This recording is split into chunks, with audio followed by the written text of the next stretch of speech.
Hey, what's going on everyone? This is Steven Fox here with the review of the Lenovo Vibe K5. Here we start with the unboxing. As you can see, Lenovo have supplied a very good hard plastic case for it. Very good plastic box. Inside you find the phone itself. Here it is. It says it's got an aluminum metal rim. I think it's all plastic, although it's plastic that made it look like metal.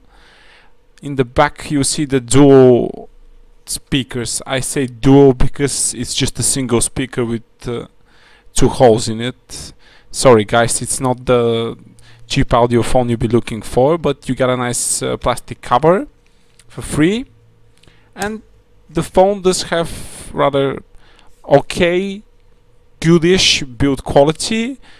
Tactile on the on the buttons is good.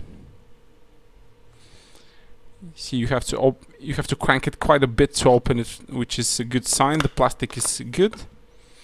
Inside you find the 2750 mAh Li-ion battery, dual SIM slots and dual micro SIM slots, and the SD card, so you won't have to compromise. You can have dual SIM and an SD card. You can see SIM1 and SIM2 tray. Is the camera, which is of unknown to me manufacturer. There's no way the Lenovo states. I think it's an Omnivision camera, but it could be some Samsung camera, nothing else. It packs the it's Snapdragon 415. This is a slightly downclocked Snapdragon 615 with a slightly downclocked Adreno 405 GPU, which is quite capable for gaming, as you'll see later on. Here is the Lenovo charger, which is a 1.5 ampere charger, so it will charge a bit quicker than your regular charger. It charges around an hour and 10 minutes probably. And you have the USB cable and some earbuds which are not very good, so if you have any other, I would just use them, not use this one.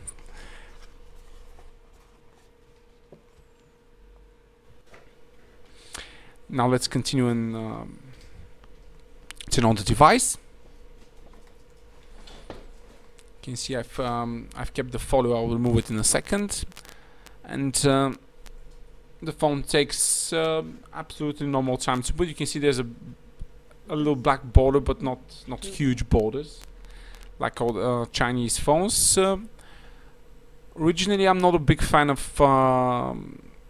cheaper Lenovo phones because they tend to put quite a bit of bloatware inside, and this is the same case here. Loads of bloatware and cheaper build quality. Usually they have horrible screen displays as well. This is not the case here. Display is really good, it's really IPS, viewing angles are great, 720p. Display, you can see, very basic. Lenovo have actually cleaned up a little bit of the interface because it used to be too childish for my taste. Now it's still a bit childish, but icons appear quite normal, interface is okay. I've removed quite a bit of bloatware, the rest is here in the Lenovo folder, but it's like 10-12 apps you never use and they all keep checking for updates, and it's not very pleasant first experience. Here you have a standard 5 wallpapers, which are mostly Samsung wallpapers that Lenovo put in there, and you can see you can choose the default launcher between the Vibe UI and the stock Android, so if you want that you can go with the stock Android. There's a few standard transitions between the menus, and there's no app drawer here, guys. So this is the Lenovo Vibe UI, Chinese like, so there's no app drawer. If you want, you can install custom launcher or use the Android launcher to get the applications drawer. Here you can see you can enter the settings, quite normal.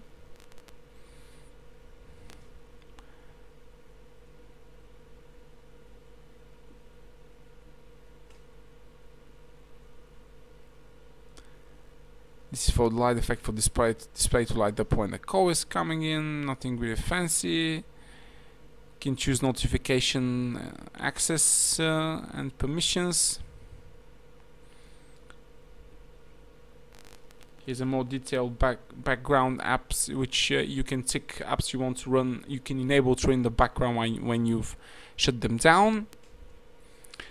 This is a multi-language version phone, so again, plenty of languages to choose from. So if you're not very good with English, there's a high chance that your language is in there and you can check it out. Phone is running the latest update that Lenovo has provided. It's running 5.11 Lollipop, which is quite nice. No Marshmallow yet, but maybe you'll get some with this device. I'm not sure. With Lenovo, you never know. They usually do update their device, but this is their entry-level K5 for Vibe series has been like it's known in Europe, and now it's time for some benchmarks. Sensors are working quite well. You get a few more sensors than you do with your with any Chinese phone. You get a gyroscope, so this will work with Google Cardboard. If you're looking at a cheap Google Cardboard phone, this will bode well for you. Also a magnetic sensor, which is not present in most Chinese devices, and an orientation sensor. See, everything works really well. I'll leave you to enjoy the rest of the benchmarks, and I'll be back later on with the camera review.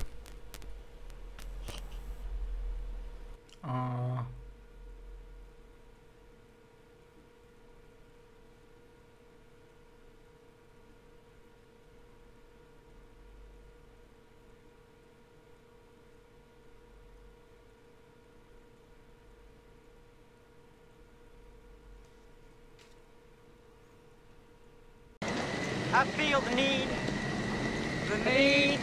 for speed. Ow!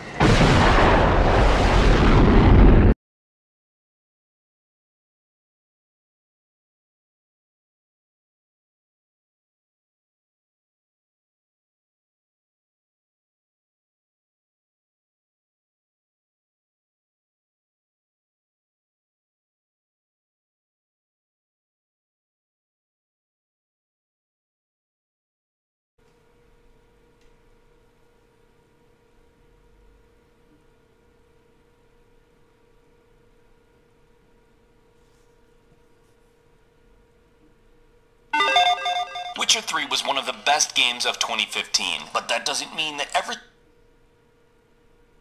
video games of all kinds have been different since Skyrim came out, but Witcher 3 is so not like Skyrim at all. Where Skyrim wants you to create your own enemy, and it's either your level or under your level. Now I understand that it's a leveled loot system, but hey, let's say I'm level 15 and I beat something level 25. I should get some kind of actual reward for that. Also, when I walk into some level 21 blacksmith, he should still be able to make something that's much better than what... What about us? You'll always have Paris.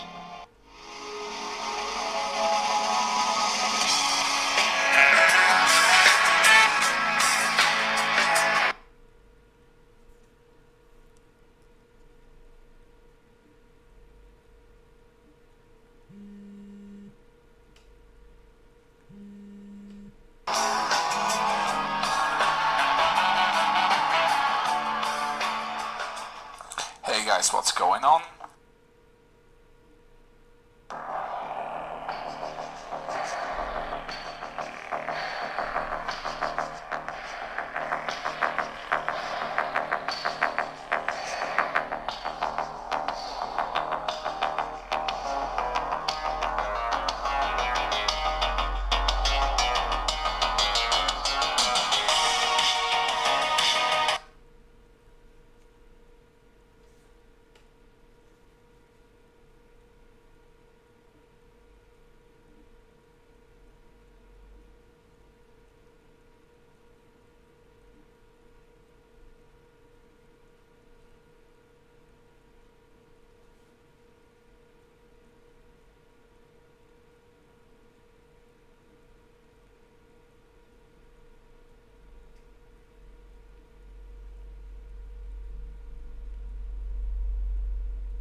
Here I am again with the camera review.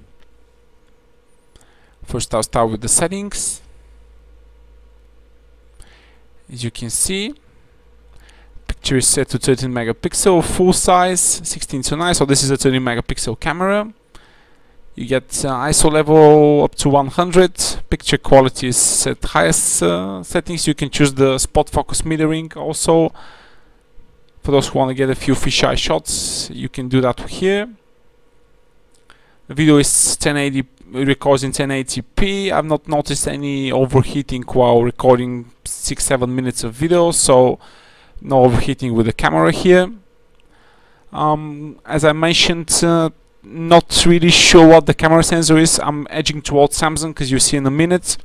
I know a few trends already that show it. You see fast autofocus and fast shutter speed. That's more likely a Samsung sensor in there. Could be an OmniVision one, because Lenovo have lots of phones that use OmniVision.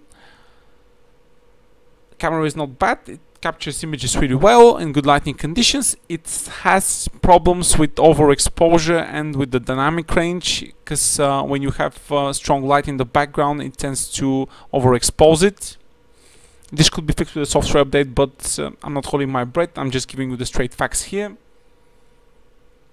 Also, I mean, if you try to get a macro shot with this camera for a really close object, it won't focus properly, but spot focusing works great, as you'll see later on. I will show you a few shots where I have taken the focus not on the object out front, but in the one on background, and it appears quite sharp. Oops, sorry about that.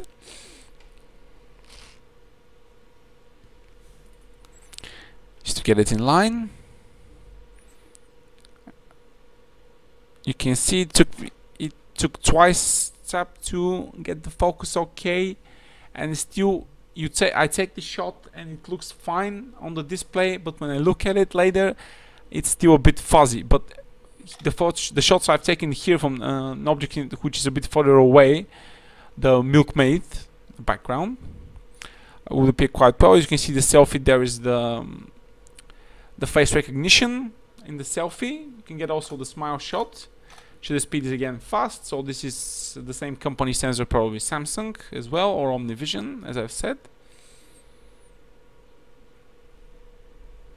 Here's a few shots I've taken outside in good lighting conditions. Quality is really nice, but you can see on the background it's a bit overexposed where the light was.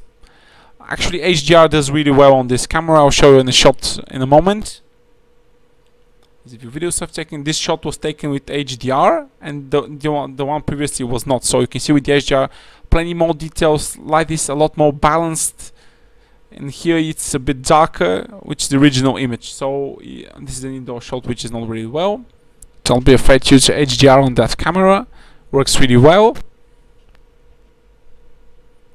Here I'll show you in a minute. I'll zoom in. You can see the object in the background. When I focused, it appears quite clear, so spot focusing works really well.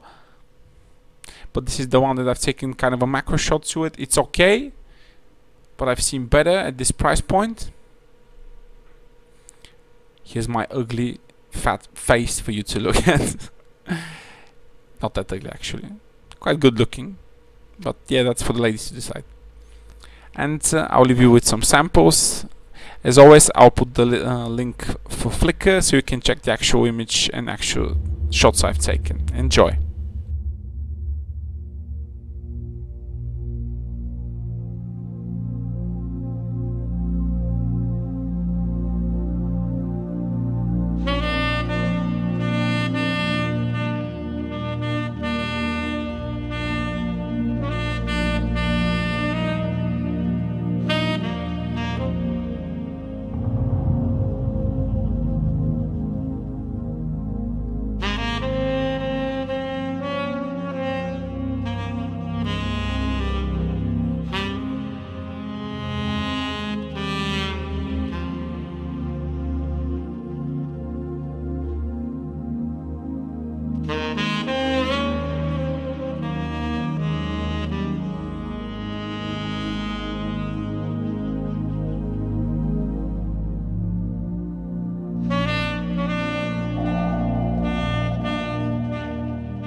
fight for me.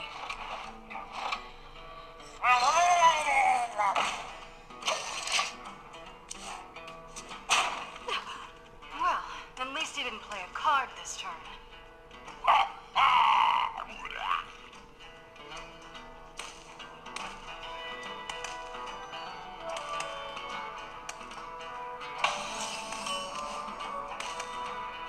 Another minion. Just what I needed. I've got you right where I want you.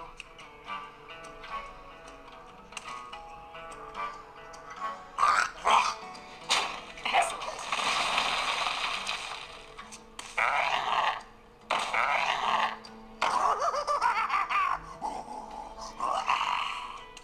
Two cards.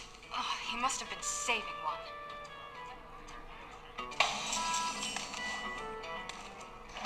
Should I attack a gnome or Hogger himself?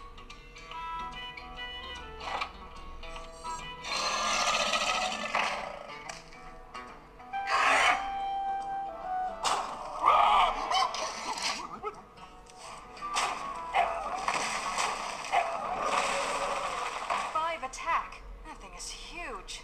I can kill this massive gnoll or go for his master.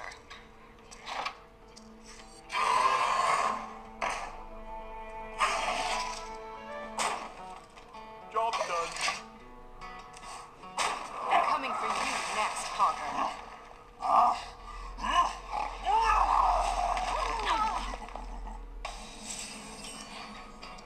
A spell card. It can only be used once, so I better make it count.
So here are my final thoughts on the device.